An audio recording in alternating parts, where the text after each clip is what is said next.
Selamat siang Bapak dan Ibu yang saya hormati. Sebelum kita memulai mediasi ini, izinkan saya untuk memperkenalkan diri saya.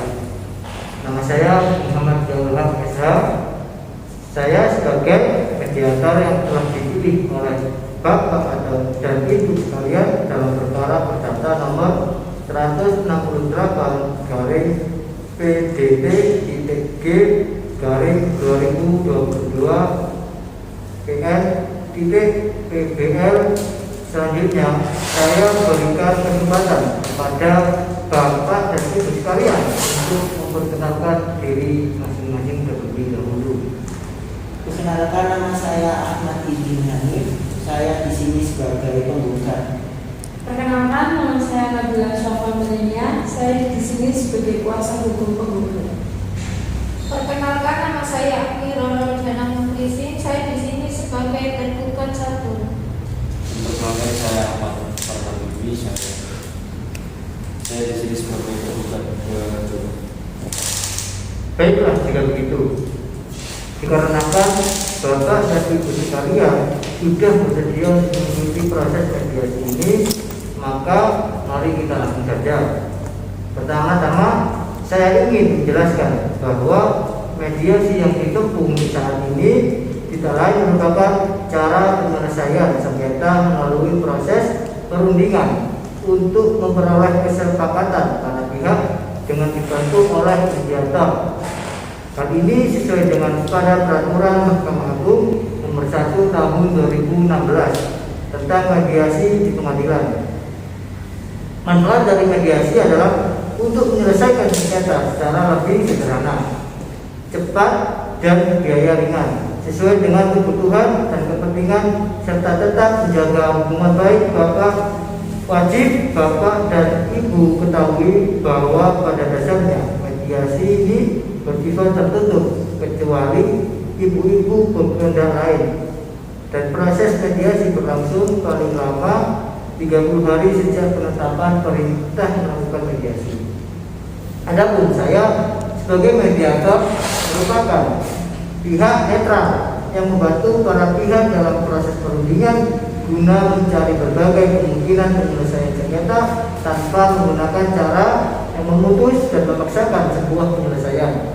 Di dalam pelaksanaan mediasi, kita juga mengenal adanya prinsip-prinsip dalam mediasi, yaitu antara lain yang pertama imparsial, yang berarti tidak memihak atau netral, dan yang kedua tidak punya hak memutus karena keputusan diambil berdasarkan kesepakatan para pihak berikutnya, yaitu yang ketiga kerahasiaan. Seluruh yang terjadi dalam proses mediasi bersifat rahasia. Dan yang terakhir dan yang keempat yakni kaukus, artinya jika diperlukan mediator dapat melakukan pertemuan terpisah dengan para pihak. Baiklah, untuk mempersingkat waktu akan saya bacakan urutan mediasi, yaitu sebagai berikut. Yang pertama, bahwa pertemuan mediasi hari ini yaitu sebatas perkenalan mediator dan para pihak, menjelaskan maksud dan tujuan manfaat mediasi, menjelaskan sifat proses mediasi, menjelaskan peran mediasi, dan membuat jadwal pelaksanaan mediasi dengan para pihak serta kesepakatan tata tertib selama proses mediasi. Dan yang kedua, bahwa pertemuan kedua mediasi yaitu penyampaian resu perkara dan usulan perdamaian oleh masing-masing pihak paling lama 5 hari setelah penetapan pertemuan mediasi pertama. Yang ketiga, bahwa saya sebagai mediator akan menginventarisasi permasalahan dan mengagendakan pembahasan berdasarkan skala prioritas untuk pertemuan selanjutnya. Dan yang keempat, bahwa saya sebagai mediator juga memfasilitasi dan mendorong para pihak untuk menelusuri dan menggali kepentingan para pihak dan mencari berbagai pilihan penyelesaian sengketa yang terbaik bagi para pihak serta bekerja sama mencapai permasalahan.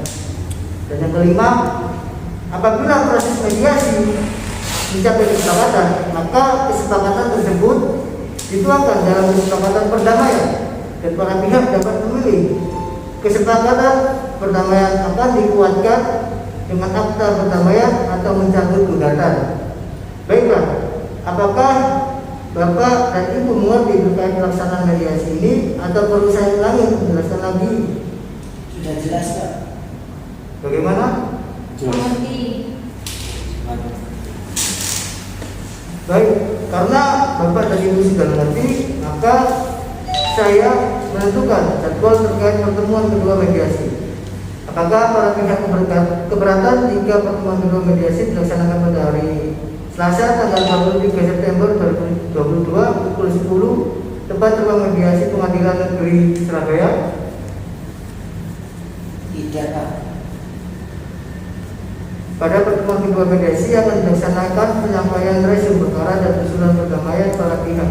Kuasa hukum yang masing-masing pihak bisa membantu terkait pembuatan resum perkara dan mendorong para pihak untuk berperan aktif dalam proses mediasi. Baik, selanjutnya akan dibacakan tata tertib selama melakukan proses mediasi. Yaitu yang pertama, para pihak wajib beritikat baik, hadir dan mengikuti jadwal mediasi yang telah ditentukan serta berperan aktif dalam proses mediasi. Dan yang kedua, para pihak harus berbicara secara bergantian setelah dipersilakan oleh mediator. Dan yang ketiga, para pihak tidak boleh saling memotong pembicaraan. Dan yang keempat, para pihak tidak saling menyerang baik secara kata-kata maupun fisik. Dan yang kelima, tidak boleh merokok. Dan yang keenam, tidak menggunakan handphone. Dan yang ketujuh, tidak merekam isi pembicaraan. Baiklah, apakah Bapak dan Ibu setuju dengan kesepakatan terhadap tersebut atau ada tambahan terkait tata tertib mediasi tersebut? Setuju. Baiklah, saya kira cukup untuk hari ini. Terima kasih kepada para pihak sudah hadir dalam pertemuan pertama mediasi ini. Saya harap kepada para pihak untuk tetap hadir di pertemuan mediasi yang kedua, yaitu pada hari Selasa tanggal 23 September 2022 pukul 10 waktu Indonesia Barat di ruang mediasi Pengadilan Negeri Surabaya untuk penyampaian resum perkara dan usulan perdamaian dari masing-masing pihak. Sesuai dengan Perma 1 nomor 1 tahun 2016 tentang mediasi di pengadilan, bahwa pertemuan mediasi pertama dilakukan untuk perkenalan, untuk mengetahui identitas masing-masing pihak, menjelaskan peran mediator, sifat mediasi, manfaat mediasi, mekanisme mediasi, dan merumuskan jadwal serta tata tertib selama mediasi. Sedangkan pertemuan selanjutnya untuk membahas permasalahan dari pembacaan resum perkara masing-masing pihak dan dua mediator. Selamat siang Bapak dan Ibu yang saya hormati. Sebelum kita memulai mediasi, izinkan saya untuk membacakan tata tertib proses mediasi yang telah kita sepakati bersama, yaitu sebagai berikut. Yang pertama, para pihak wajib beritikat baik, hadir dan mengikuti jadwal mediasi yang telah ditentukan, serta berperan aktif dalam proses mediasi. Dan yang kedua, para pihak harus berbicara secara bergantian setelah dipersilakan oleh mediator. Dan yang ketiga, para pihak tidak boleh saling memotong pembicaraan. Dan yang keempat, para pihak tidak boleh menyerang, tidak boleh saling menyerang baik secara kata-kata maupun dengan fisik. Dan yang kelima, tidak boleh merokok. Dan yang keenam, tidak menggunakan handphone. Dan yang ketujuh, tidak merekam isi pembicaraan. Saya harap Bapak dan Ibu bisa mentaati tata tertib yang telah disepakati tersebut. Untuk memulai mediasi, bagaimana kalau kita mulai dengan mendengar keterangan dari pihak penggugat terlebih dahulu? Jadi begini Pak, saya dengan Bu Afni dan suaminya Pak Farhan melakukan transaksi jual beli seharga 350 juta rupiah. Sudah dibuatkan akta jual beli di hadapan notaris Bu Rahmawati dengan nomor 124 garing PBL garing 2022 tanggal 18 Juni 2022. Pada waktu itu Bu Afni membayar uang muka seharga 200 juta secara tunai dan sepakat sisanya akan dibayar 2 bulan setelah akta dibuat, tanggal 11 Agustus 2022.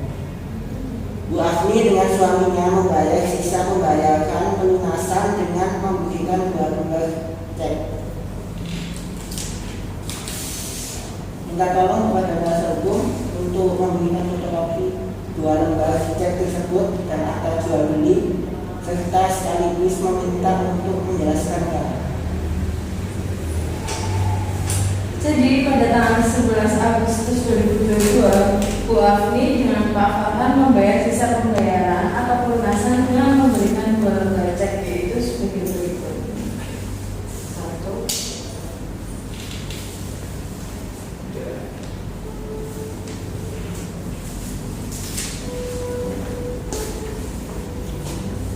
Cek nomor XP 279269 tanggal 18 Agustus 2022 di BCA sejumlah 85 juta, dan cek nomor XP 279251 tanggal 18 Agustus 2022 di Bank BCA sejumlah 65 juta. Kedua cek tersebut atas nama Pak Farhan.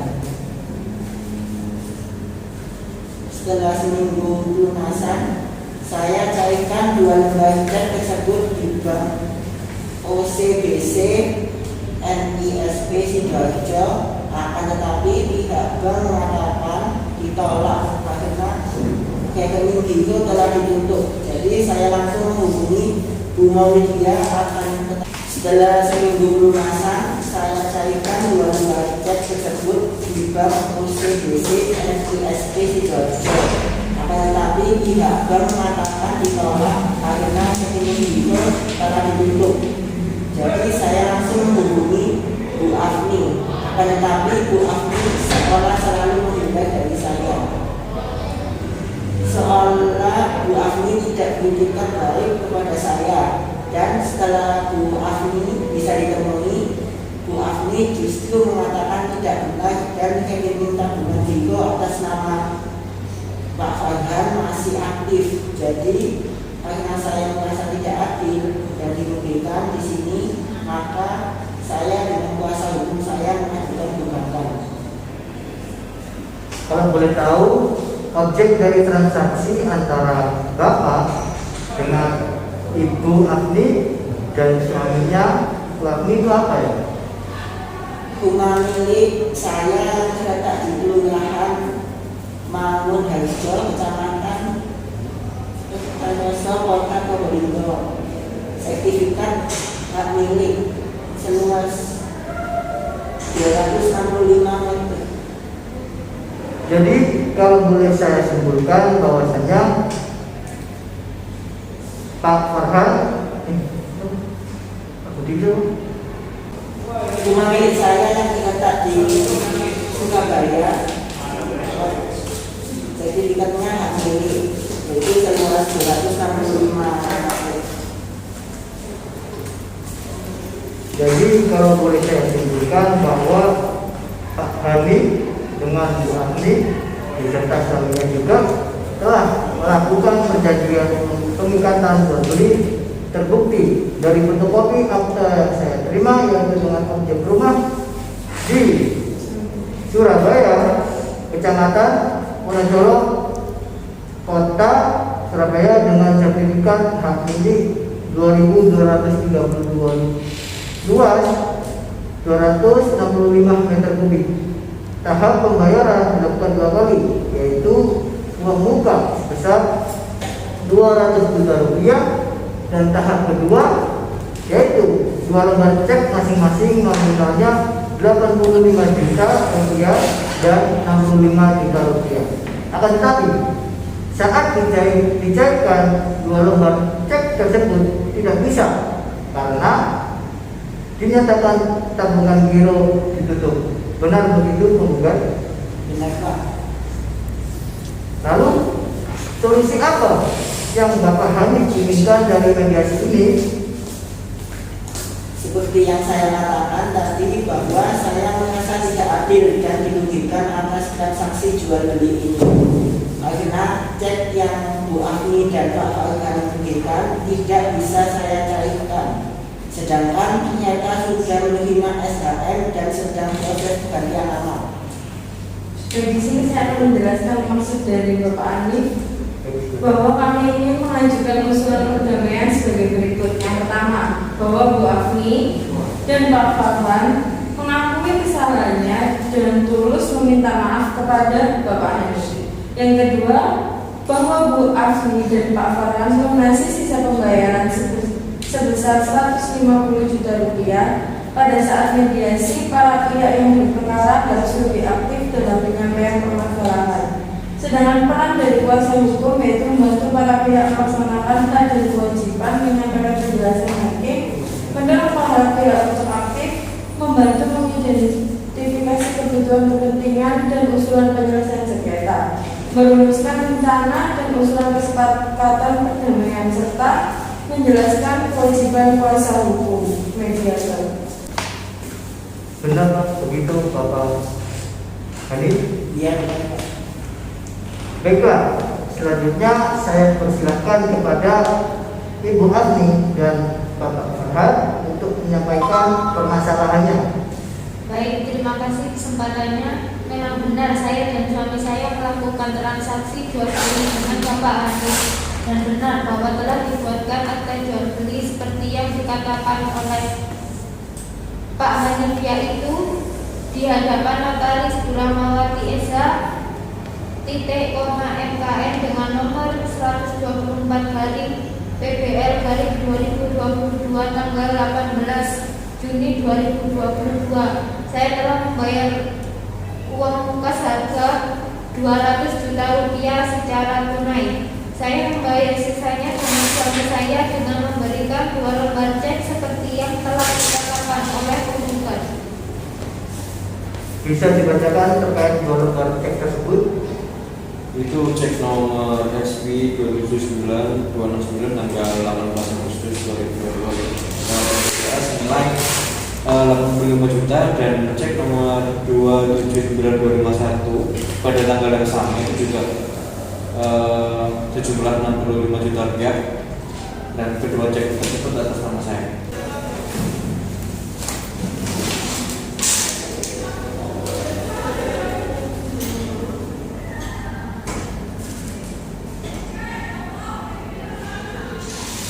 Enggak ada etikat baik itu sama Pak Hanif, tapi dengan kita membayar sisa dari bayar tersebut itu, saya yang punya tabungan giro bisa membuktikan bahwa tabungan giro saya ini masih ada atau masih aktif.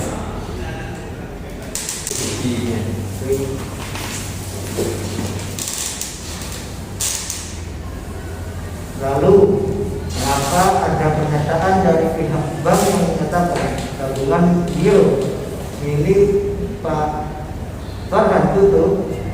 Dan setelah saya cek lagi ternyata ada kesalahan saya dalam pembuatan cek. Terus ada juga kekeliruan, jadi cek tersebut tidak bisa dicairkan. Baik, saya akan menyimpulkan bahwasannya Bu Afni dan juga Pak Farhan membenarkan telah terjadi adanya transaksi jual beli dengan Bapak Hanif. Hal itu dibuktikan dari akta jual beli yang sama dengan yang dimiliki oleh Pak Hanif dan SHM rumah yang merupakan objek transaksi tersebut. Bu Afni telah membayar uang muka seharga 200 juta rupiah secara tunai dan membayar sisanya dengan 2 lembar cek pada tanggal 18 Agustus, dibuktikan dari kwitansi pembayaran dan nominal cek yang sama, bahwa Bapak Farhan mengakui secara adanya kekeliruan terhadap cek tersebut, sehingga ceknya tidak bisa dicairkan oleh Bapak Hanif. Benar begitu Ibu Afni dan Bapak Farhan? Ya, Benar. Lalu solusi apa yang Ibu Agni dan Bapak Farhan inginkan dari mediasi ini? Bahwa saya ingin masalah ini diselesaikan baik-baik karena permasalahan ini hanya kesalahpahaman antara saya, suami saya dengan Bapak Hani. Saya dari kesalahan, saya juga ingin meminta maaf dan kami akan membayar sisa pembayaran tersebut dan kami mohon untuk memberikan waktu 7 hari. Bagaimana Bapak Halim? Apakah Bapak Halim bersedia untuk memaafkan Ibu Agni dan Bapak Farhan dan bersedia memberikan batas waktu 7 hari kepada Ibu Halim dan juga Bapak Farhan untuk membayar sisa pembayaran tersebut? Baik Pak, karena Pak Widodo, Pak Farhan dan Bu Agni dengan tulus meminta maaf dan akan membayar hutangnya, maka saya maafkan dan saya setuju memberikan batas waktu 7 hari kepada Bu Agni dan Pak Farhan. Baiklah, saya rasa sudah menemukan kesepakatan. Tapi sebelumnya, saya akan membacakan kesepakatan yang telah disepakati bersama, yaitu sebagai berikut. Pertama, bahwa pihak penggugat menyetujui perdamaian dengan tergugat 1 dan tergugat 2. Dan yang kedua, bahwa pihak tergugat 1 dan tergugat 2 mengakui adanya kesalahan dan meminta maaf kepada penggugat. Dan yang ketiga, bahwa pihak tergugat akan melunasi sisa pembayaran sebesar 150 juta rupiah. Dan yang keempat, bahwa pihak tergugat dengan tergugat 1 dan tergugat 2 sepakat sisa pembayaran dilakukan paling lambat 7 hari setelah adanya kesepakatan perdamaian. Itulah tadi kesepakatan-kesepakatan yang telah disepakati. Saya tidak bertanya kepada Bapak Halim, Bu Agni dan juga Bapak Farhan, apakah puas dengan hasil mediasi ini? Puas. Silakan. Puas, enak juga. Baiklah, selanjutnya kita akan mempersiapkan kesepakatan perdamaian yang mana nantinya di dalam kesepakatan tersebut para pihak harus menambahkan klausul.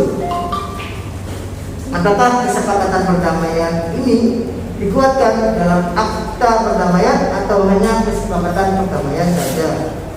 Pak Moderator, saya ingin bertanya apa perbedaan kesepakatan perdamaian dengan akta perdamaian? Baik, saya akan menjelaskan apa perbedaan kesepakatan perdamaian dengan akta perdamaian.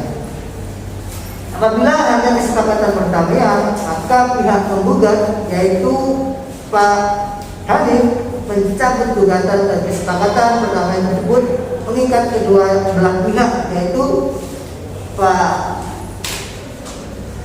Halim, Bu Agni dan Bapak Farhan.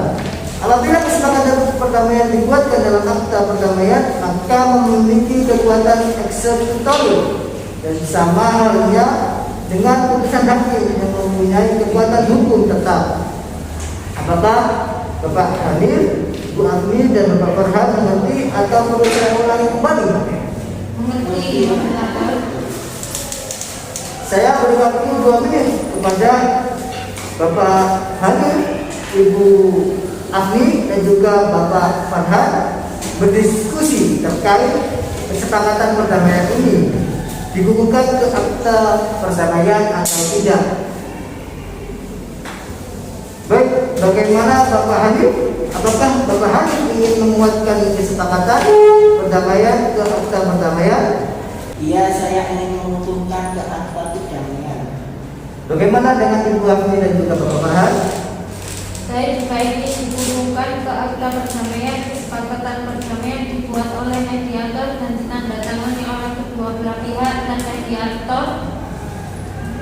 Baik Pak, terima kasih banyak kepada Bapak Halim, Ibu Agni dan juga Bapak Farhan atas etikat baiknya telah mengikuti mediasi secara penuh dan berperan aktif sampai menemukan solusi dari permasalahan. Saya harap kepada belah pihak untuk saling memaafkan dan menghilangkan perselisihan setelah keluar dari ruang mediasi ini. Saya selaku mediator meminta maaf apabila Ada kesalahan, kekurangan maupun salah kata.